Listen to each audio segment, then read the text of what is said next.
So I've always said the Sims 4 pack system is an absolute nightmare to navigate. We have multiple packs which are basically the exact same concept but a little bit different. The Sims 4 pack system really is so disjointed, it's insane. You know, high school years, growing together, parenthood, these all come with systems which kind of act like puberty, but it's like each pack approaches puberty for teen Sims in a different way. So it's like which pack actually comes with which features. It's really so confusing. If you want Halloween in The Sims 4, then there's a Spooky Day stuff pack which comes with Halloween costumes and Halloween activities. But if you want Halloween itself, you have to have the Seasons pack. Like what does this even mean?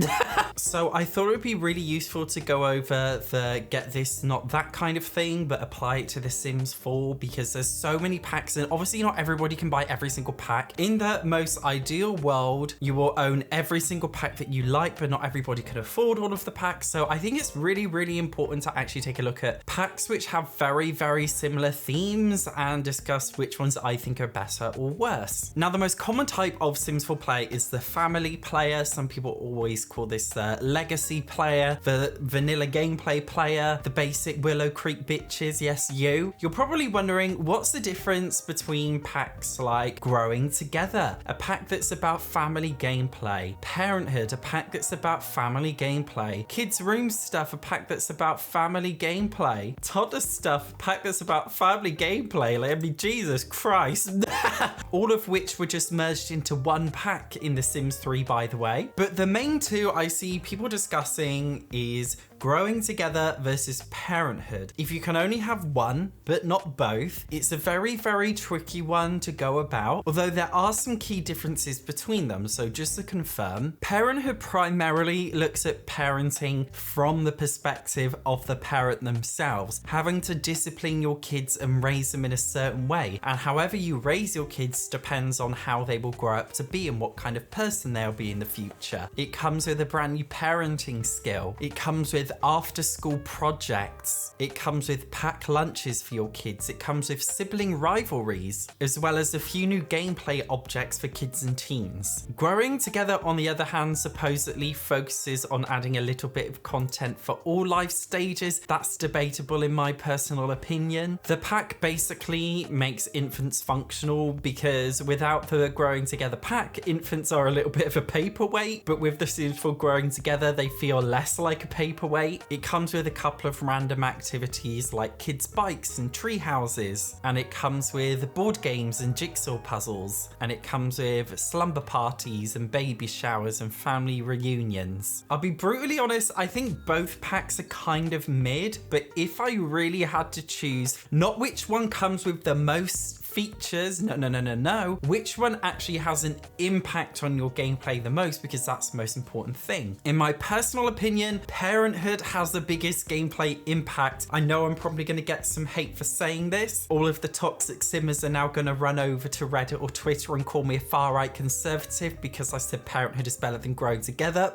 The reason why, okay, is the gameplay impact. I've said before that Growing Together kind of feels a little bit like a base game overhaul. It doesn't really feel like a standalone pack. Because of that, I think the features in the pack are so subtle, I just find them personally very unimpactful. I said in my review of The Sims 4 Growing Together, this pack only really works for players who only play in Speed 1 mode, the kind of players who love taking screenshots of their Sims and uploading them on Tumblr. And I just feel like this is a very niche side of The Sims. People who genuinely prefer gameplay, I genuinely think Parenthood is better, and that's because it has a bit more meaning to it. Actually having to try harder to raise your kids, and depending on how they're raised, depends on their manners as an adult. Are they a nasty person? Are they a good person? Are they a responsible person? Are they an irresponsible person? And these affect your Sims in adulthood. And Growing Together, for me, it just doesn't really have that impact. Parenthood to me feels truly impactful, especially as well. I know this is such a small thing, but I really love the after school individual projects that it comes with as well for child and teen sims. I think it makes their lives a little bit more interesting. It comes with a diary where they can write out their emotions. You can have rivalries between two siblings with the pack. I just feel like there's so much more going on with this, and it's a game pack compared to Growing Together, which is an expansion pack, meaning it's actually cheaper. You guys let me know what you think about this one, but I truly believe in a get this not that situation. Parenthood is just so much better. Next up, I want to talk about occult game packs. Obviously, we have the vampires pack, which comes with a small vampire world, as well as vampires that come with magic powers. We've got the Realm of Magic pack, which comes with a horrible looking world, but it comes with spellcasters. And then we've got the Sims for werewolves, which actually comes with a very nice looking world, and obviously werewolves themselves. We do, of course, also have mermaids that came with Island Living. Guys, trust me when I say I know you really want mermaids, but they're awful in The Sims 4.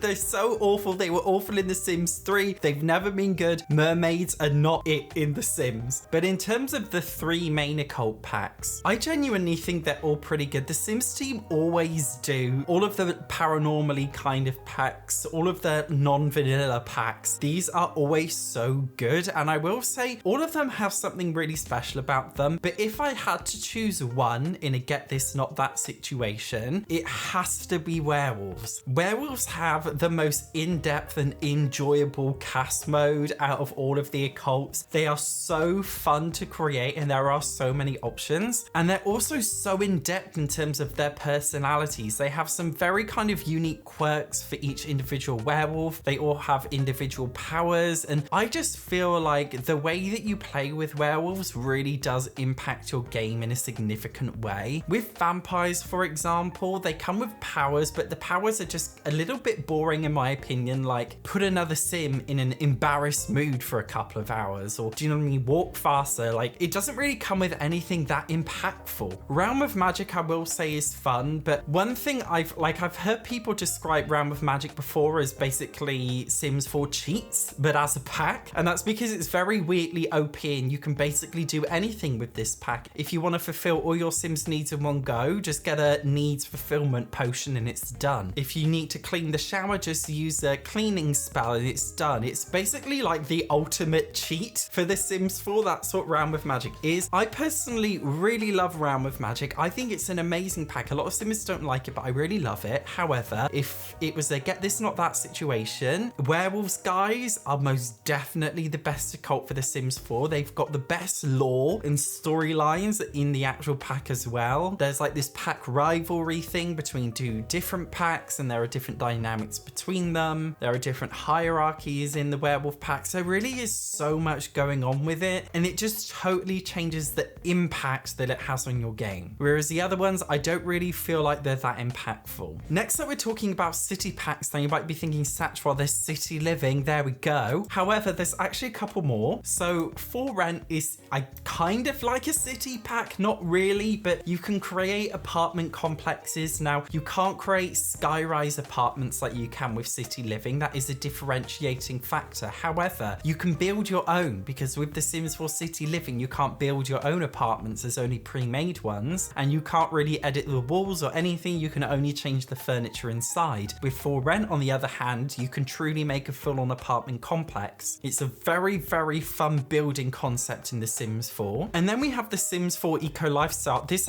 it's not like an apartment pack, guys, but it comes with a couple of apartment buildings. Now, these function in basically the exact same way as city living apartments. However, they contain a little bit less gameplay than city living apartments if you don't own the city living pack. It's basically like a stripped down version of city living apartments. So I will say from the offset, guys, Eco Lifestyle is not the best city pack, even though it comes with 2 apartment buildings. They're very ugly ones. Now, The Sims 4 City Living comes with the world of San Myshuno. It's supposed to be a big bustling city, but it's not really. It's a little bit of a dead city. It looks like it's busy if you take a quick glance, but as you play the game, you'll find that it's a little bit dull in my opinion.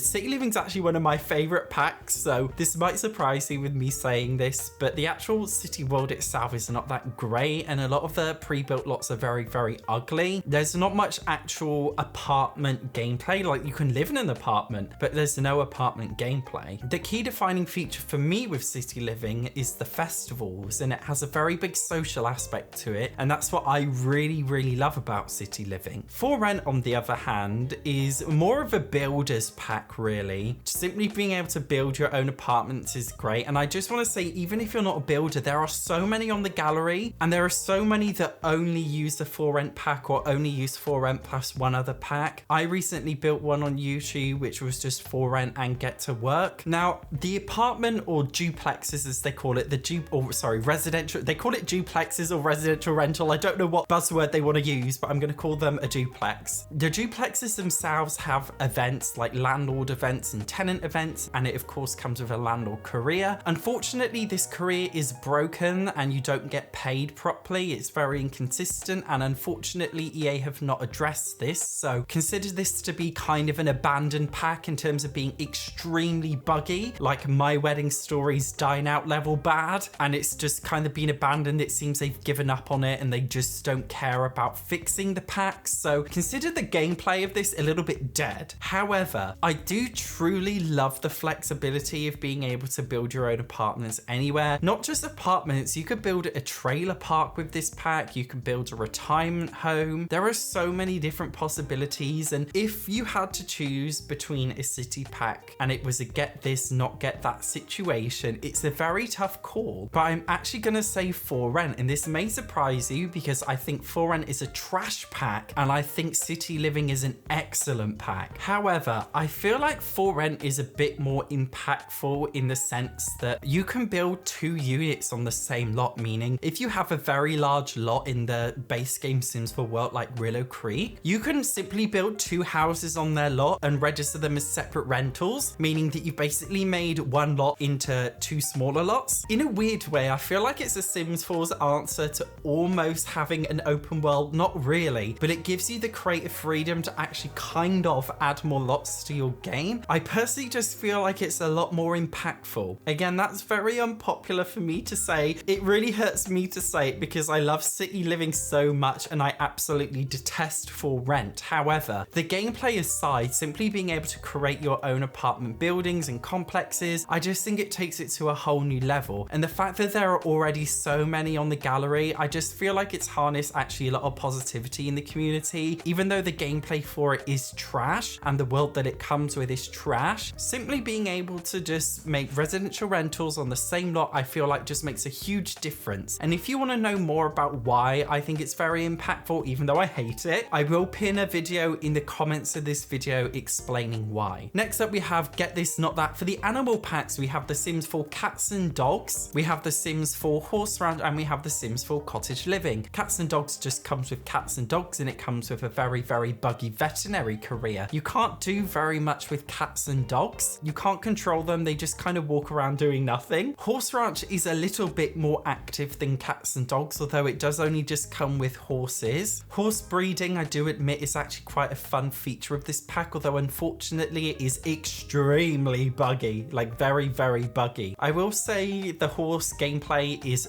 really, really bad. It's mostly just rabbit hole events. The only thing you can really do with your horses is just kind of walk around with them. You can't really do horse competitions because it's hidden away in a rabbit hole, so it's not real. If you have to pretend something is happening, that means it's not happening in my eyes. And then we have Cottage Living. These don't really have like active animals that live in your household like with Horse Ranch or cats and dogs, but you can have farm animals being llamas, cows, and you can have chickens. In terms of the least impactful, I will say Horse Ranch. This is a total avoid, even if you're a horse girly, I'm sorry. So if you had to choose between Cottage Living and Cats and Dogs for a cutesy animal pack, which one would I choose for you? I would most definitely choose Cottage Living. I know it's not the same owning farm animals and owning cats and dogs, but cats and dogs really just do absolutely nothing in The Sims 4. I mean, you can get automatic feeding bowls for your pets. You can literally basically have the pets be fully self-sufficient, and I promise you, every single time I play with cats and dogs in a household, I've never even noticed their existence after the first 5 minutes. And it's because they just don't really do anything, and because you can't control them, there's not really that much to do with them. Like, you can teach them, you know, tricks, but it's like, why? It's not like The Sims 2 pets where it came with like literal careers that your pets could have. You could literally have like a dog that works as an actor, and it's not like The Sims 3 pets pack, which came with tons of pets. The Sims 4 does just come with cats and dogs, and their impact in the game gameplay features are just really not up to standard with what I expect for The Sims. Cottage living, on the other hand, just gives you a whole new way to play the game. It involves being self-sufficient on a farm. You can gather materials from your animals or gather the food and live off the land. It makes The Sims feel more like a farming simulator and just completely changes the way that you have to play the game. I keep using the word impactful in this video, but I feel like that's the most important thing when it comes to buy this, not that. And I just feel like Cottage Living has a bigger impact in terms of its wider range of gameplay features. Again, I know I'm going to get so much hate for saying that, but I just think it's true. Next up, we have a little bit of a weird one, and that's between Dine Out and Home Chef Hustle. These seem like a very weird comparison because Dine Out is a game pack and Home Chef Hustle is a stuff pack, but they both revolve around making food and selling food. Dine Out has you be able to create your own restaurant and have your Sims own a restaurant. Home Chef Hustle, on the other hand, it comes with a pizza oven and a waffle maker and a blender, and it comes with a market stall where you can place any food item that you like, cooked in any way, and you can sell it. The biggest issue I have with Dine Out, aside from the fact that it's totally broken and doesn't work, is the fact that you can't really work in the restaurant. You can own it and you can manage it, but you can't necessarily get a job. Do you know what I mean? Your Sim can't work as a waiter. Your Sim can't work as a chef. It's a little bit bland. I will say, if you're a PC player, you must get Carl's Sims 4 Guide's Dine Out mod, as it totally revolutionizes the Sims 4 Dine Out. If you're not prepared to do that, I will genuinely say Home Chef Hustle is a much better option, and of course significantly cheaper. And that's because you can make your own food and you can sell your own food. It's the most rewarding part for it for me, and I just feel like it's so much more fun. You can't necessarily run and manage your own restaurant,